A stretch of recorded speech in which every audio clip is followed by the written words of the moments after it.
And recording. So it's been at least a month, I think, since I reacted to a band called FleshGod Apocalypse. Previously, I reacted to a song called Sugar, which, based off the music video, I can only assume the sugar was heroin, and the song was about taking drugs and like the after effects and the feelings that you get from it. And it was very, very cool visually, especially like the kind of underwater representation that they showcase. So like your glass side, or like you feel like you're under all this immense pressure from having taken the drugs. It was really interesting. So the follow up for that, I actually had a suggestion to do "The Day We'll Be Gone." And for this particular video, I couldn't find a live version or an official music video from it. So I'm just going to do the studio recording. And this artwork is actually really cool. I wonder if that's going to play into anything. It's got kind of like a circus vibe with the elephant and like the half moon face and like the sun. But just going to jump into it, see what it sounds like.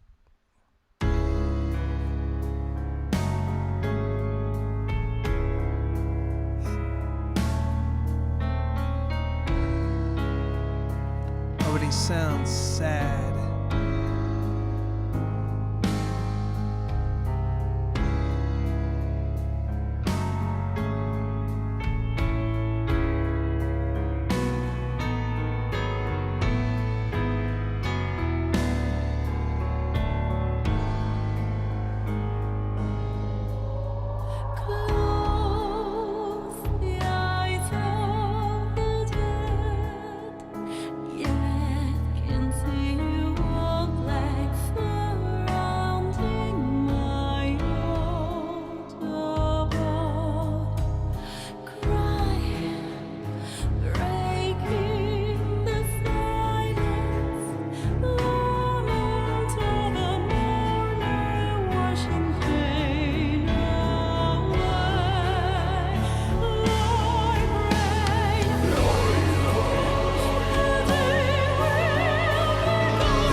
So I'm pausing it before it switches into that next section, just because it's been inherently like one kind of sound thus far for the first like 3 minutes. And it's a lot different from the other song I heard, Sugar, because that one if I recall correctly, had a bunch of like blast beats, had more of a death metal kind of sound to it, and this feels more orchestral. And especially the way the female lead is singing, it's very operatic as well. And anytime I think of like sad operas, I always go to like Pagliatti, the sad clown, and like just judging from like an elephant, like pictured on the cover, like, and like the half moon faces and everything, it gives me kind of like a circus kind of feel. Especially the name of, is this the name of the album, Velino? It's very Italian, so it's all pushing me in that direction. And it sounds like it's gonna pick up right where I paused it. So like I'm hoping this will actually like have more fluidity and more movement into it. But that being said, I'm enjoying the inherent sadness that I'm hearing right now. Um, it sounds really pleasing, like really comfortable, like it's satiating like a bunch of feelings that I'm like internalizing or have been internalizing these last few days. That's a story for another day. Um, but this is yeah, I'm very engulfed in this. Like this is hitting a lot of things for me right now.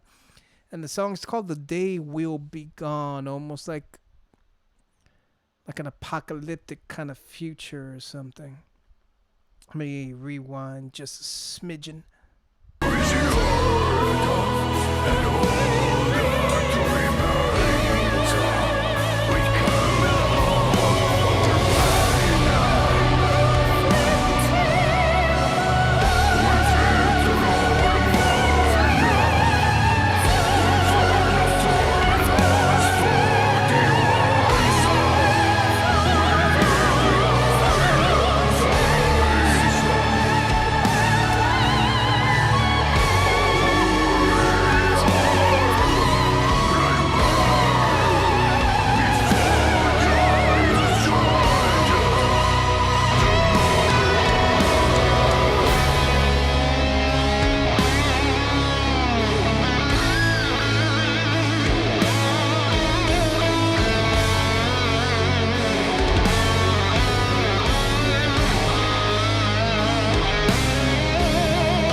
Now it's sounding more French than Italian, this portion.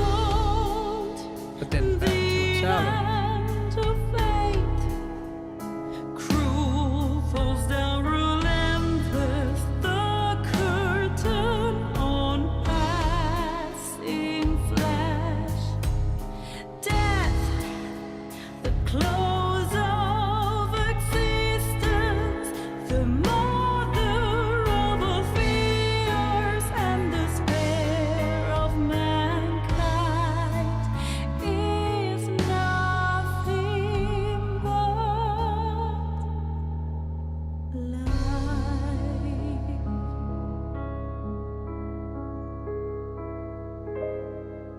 Ooh, that ended really jazzy.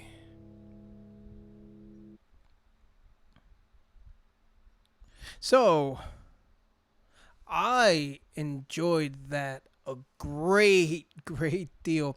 What's funny is that from what I remember of the initial song I heard, Sugar, like that one was very enjoyable as well, but it was kind of one note in the sense that it was very drum and guitar forward, and it was just kind of like, this is the mood. It's going to be kind of that mood throughout the song. This one had a very different kind of feel to it. There was an inherent sadness to it, but it was very orchestral, and it made me think of like an opera, mostly based off the way the female lead was singing. And when I think of operas, I inherently think of drama and sadness. And this is hitting a specific piece of the feels department inside me. And man, it's weird. It's one of those things where it's like you didn't realize that there was a missing piece inside you, but like I feel a little bit more fulfilled having listened to this. Like it's partly nostalgia too, I think. So I'm probably gonna go on a weird tangent now because I feel like the new generation of kids and now teenagers and young adults are kind of missing out on something that the past generation had access to, and that the generation before that had even more access to. Because I remember growing up watching like Looney Tunes, and every so often you'd get like the Barber of Seville, or you'd get opera pieces like sort of included into like the cartoons that you're watching. And then you'd go and watch something like Fantasia, and you'd have those classical pieces. And that's more Disney than Looney Tunes. But like you had a sort of understanding of the past and music that had come beforehand. And I'm not saying that people nowadays aren't necessarily familiar with it. It's just one of those things where I'm thinking the further away we get from the initial incubation and creation of all that work, the further away the next generation gets from it, the less likely they are to be aware of it. And I feel like music like this keeps you entrenched and as aware as you can be. Like it's when you're able to pull the past and make it modern, then you do a service to yourself, but also for society. And I feel like I'm on a bit of a soapbox right now, just because this sounds so great. And I love this style of music. Obviously, this particular band is incorporating a couple different genres. But I just love it. I love it so much.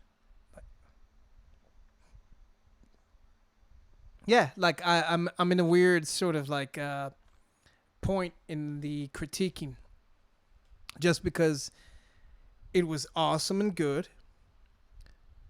but also like it hit such nostalgic notes for me where I'm just kind of like lost in my head a little bit, and kind of hope and wish that other people are also like getting stuck on the same notes that I'm getting stuck on. Just because that's how community and communities are born. So yeah, this is a weird one for me because I really like this, but I kind of feel like I'm on an island unto myself right now just because of my particular upbringing and experiences. Tell me if I'm not alone, because I think that's one of my bucket list things is that I want to go to like Italy and actually like watch and listen to an opera. I guess that's kind of like going to New York and watching like a Broadway show, but like to the nth degree, because you have to actually travel in the ocean, and the operas are more historical. Ah, I'm kind of rambling.